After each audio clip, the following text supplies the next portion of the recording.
Welcome to your Wednesday edition of NBL Now, and it honours me greatly to have our regular correspondent on NBL Now Wednesdays throughout the course of this season, but just happens to be the hottest man on the entire planet right now in Bryce Cotton. BC, welcome back to NBL Now, and I say you're the hottest man on the planet, so how you doing? Yeah, I'm doing all right. I can't complain. Just same old same on this end. The last time we spoke was fresh off the 59-point record performance. A lot has transpired since we last caught up, and it's been fun to be able to sit back and be a student of the game and a fan of the game and a fan of your work. But in your own mind and within your family, how's it all going? Honestly, it's just going, just staying in the moment. As I've said before, just not making anything bigger than what it is. And just continuously staying present. That's the biggest or best way I could put it, I'd say. Is it hard to block out the noise? Because obviously there's noise, and normally that is related to some negativity in pro sports, but there's the positive side of it too, is that's all everybody wants to talk about. And probably every interview you have, everything you do, is it hard to block it out? Or have you played long enough where you're like, I know what I'm doing here, everything's the same to me? Yeah, I've been around the block enough times, and my grand used to tell me as a kid anyway, it's not your business what anybody thinks of you, whether it's good or bad. So I treat it all the same regardless. And last time we caught up, your family missed the record game. Have they caught the last three?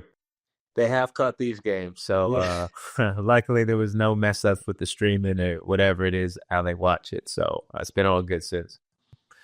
The game in Cairns, and again, it happened to be on this podcast very early on where you said outside of Perth, your favourite place to go and play is Cairns. It just happened to be in this stretch.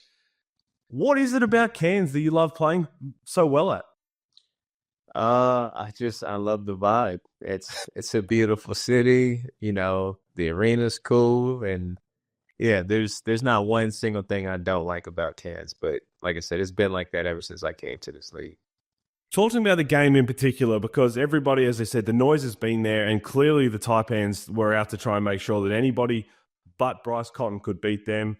Double teaming you, triple teaming you at times in the first quarter.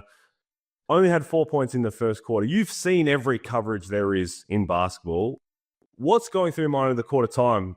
Because you're the type of player, as humble superstars we've ever seen, where in the back of your mind, you're like, if they're going to do this, then we've got Dylan Windler, we've got Ben Henschel. They're going to go off, and we're going to win this game anyway. What goes through your mind when you see those kind of coverages so aggressive so often? Just understanding how to use that, I guess, defensive energy against them. And as well as I can score the ball, I've always been a willing passer. So when I see stuff like that, it's just quickly trying to adjust and figure out, how can you make them pay? I'm not sure how much you would have seen all the kind of, not so much the buckets, but the reactions from your teammates and everything as this stretch is going. When you got subbed out and when the timeout was called in Cairns, I caught it because I was watching it yesterday. And JR had this real little smirk about him where he was just like, okay, like this dude's a freak. This dude is doing it once again. Is it cool to have that kind of love and, I guess, respect from all your teammates? It's there anyway, but with the history you're putting together? Yeah, I mean, it's always cool having respect from the guys that you go to war with. So that's pretty cool. I didn't know JR made a smirk. He's usually got a pretty good poker face. He tried very hard to keep it, but you could just see it just ever so slightly as he gave you a high five. Oh, well, I had to be doing something amazing to get him to smile, so I'll take that one. Talk to me about this groove as a whole before we talk about the Perth Wildcats, because you also mentioned that you've never had a scoring night like you did with the 59 points. Have you ever had a stretch of games like this where it's not just so much the scoring, but the efficiency is ridiculous? It's something that we may never see again for a very long time. Have you ever had a stretch like this at basketball at any level? To this extent, I would say no. I've had very consistent and long stretches of basketball, but I think what I'm doing right now, this is it's another level I've taken it to. So that's a good thing, to be playing ball this long in life and still finding new levels to take it to. It's great, but you never want to be complacent. Has there been anything that's changed? Is there anything different in these last 4 games compared to Bryce Cotton at the start of the season or in one of your other hot streaks for the Perth Wildcats? Is there anything you can look at and say, oh, that has changed a little bit? Or is it just you're feeling that good, entering your prime now, and we've got plenty more left to see with Bryce Cotton? I think for me, I keep going back to it, the injury, being out for a month or so, having time to really dive into my own mind. I'm a chronic overthinker, but I think this time it did me some justice. And it just allowed me to approach the game a little bit differently, having more gratitude every time I step out on the floor. So if anything's changed, I would just say that my gratitude of just being on the floor has really gone through the roof. The other side of that is we don't want to see you miss any more time. So make sure we just compartmentalize this and continue to use it because we love to see it. Spoke to you a little bit the other day. You saw the interview we caught up with your old Providence associate head coach. What was it like to hear him talk about you like that?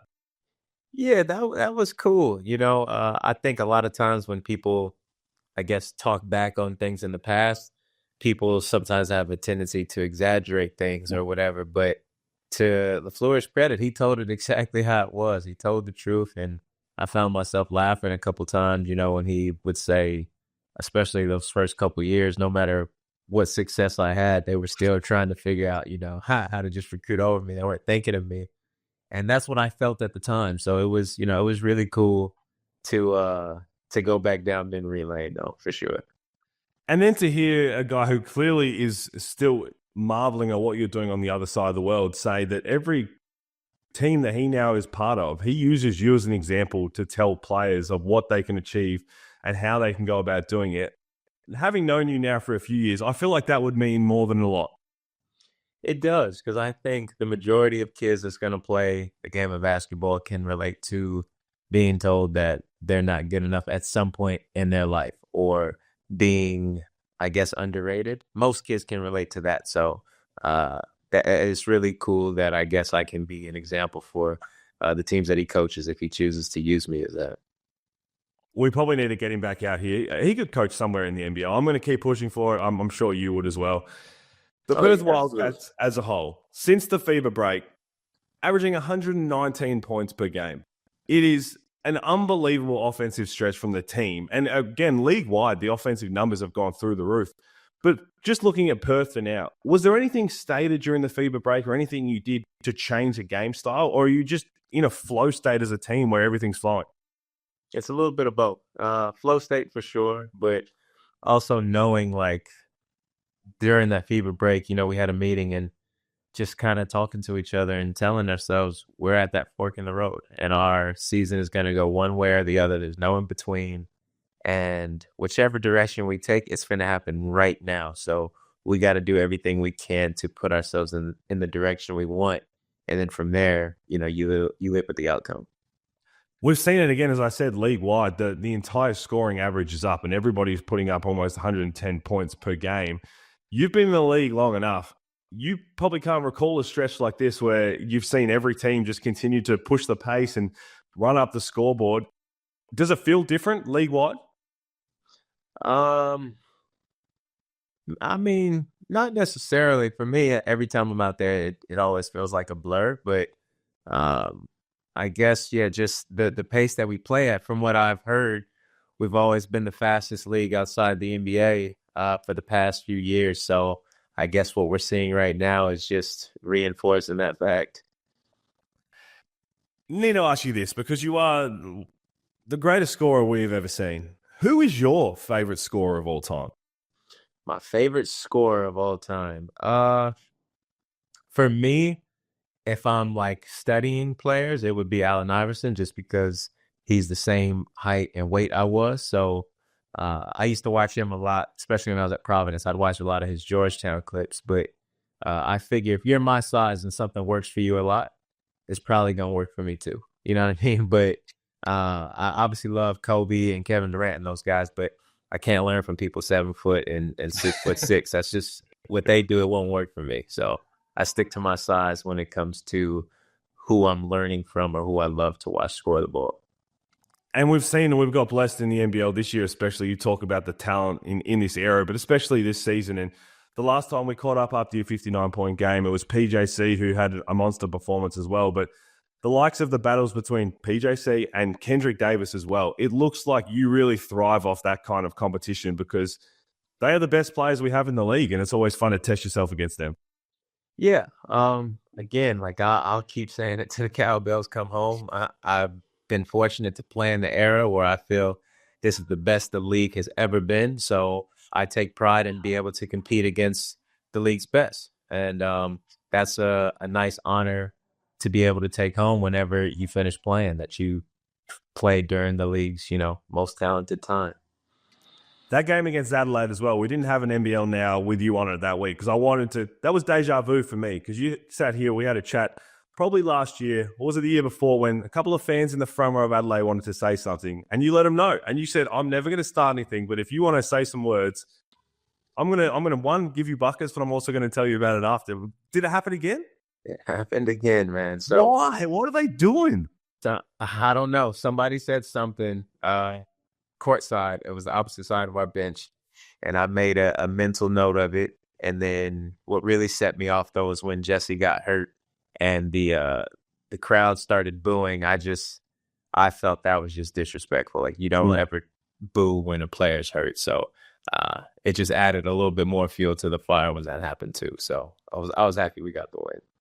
You did, and again, you were tremendous in that. And again, you keep talking about this year every time we have you on the parity of the league. And since last time, everybody keeps beating everybody. Every team has different peaks and troughs throughout the season. Does it, the way this league's going this year especially, does it make it hard to get a proper read on each team? Because everyone goes through highs and lows, they're beating each other. Is it hard? It is. It is. I feel like you can get two versions of any team you play against. Obviously the team when they're rolling or a team when they're kind of out of whack. But I would love to see how accurate some of my hot takes are. But one of them is golden right now when I said that I think 6 through 3 will just keep, sliding or whatever. That one's been on the money so far. And like I said, I don't think that that's going to change. When you talk about big matchups, another one for the Perth Wildcats this week against the Hawks, what are you looking forward to and what do the Wildcats have to do in this game? It's going to be another dogfight. As good as Illawarra plays on the road, I would love to think they play even better at home. And obviously the role players and all that stuff, they're going to be more comfortable. So we got to match their energy and we got to do a good job, I think, just containing the glass. Because if they get second chance points, it's going to be tough to beat them. And I feel when we played them last game, our initial defense was great, but giving up second chance points, it kept them in it until they had enough momentum to kind of just bust the game open. It's going to be one of the games of the round. Illawarra sitting top in the Perth Wildcats. They're on their way up in their box office to make sure you get a ticket to watch that game. Before I let you go, BC, because we won't get the chance to catch up, there's a lot of hoops on around Christmas, especially in the NBL. But what does the Cotton family get up to on Christmas morning? Yeah, so it's going to be cool. Obviously, get to be home. I would say it's going to be a big breakfast, like a little breakfast buffet. So me and little one will be spoiled with that. And then opening presents and then just lots of hanging out and watching games. So a lot of family time, but it'll still be a lot of sports happening in the house. Do you like, again, this is only the third year the NBL has put some games on Christmas Day, the only sport in Australia. You're from the States where they made it a big part of their history with Christmas Day games. Do you love the addition? Would you like to be part of one eventually? I like it. Yeah. I don't think I've been a part of it yet, but I wouldn't mind it. I know some guys have mixed feelings about it, but I think for me, being from America and being able to watch games on Christmas, I think the idea would be cool for me to play on the Christmas eventually. I think, again, I know you're from America, but you're Australian to us. I keep saying it through and through. So we'll make that happen at one time. BC, thank you so much for joining us. Good luck this weekend and stay hot.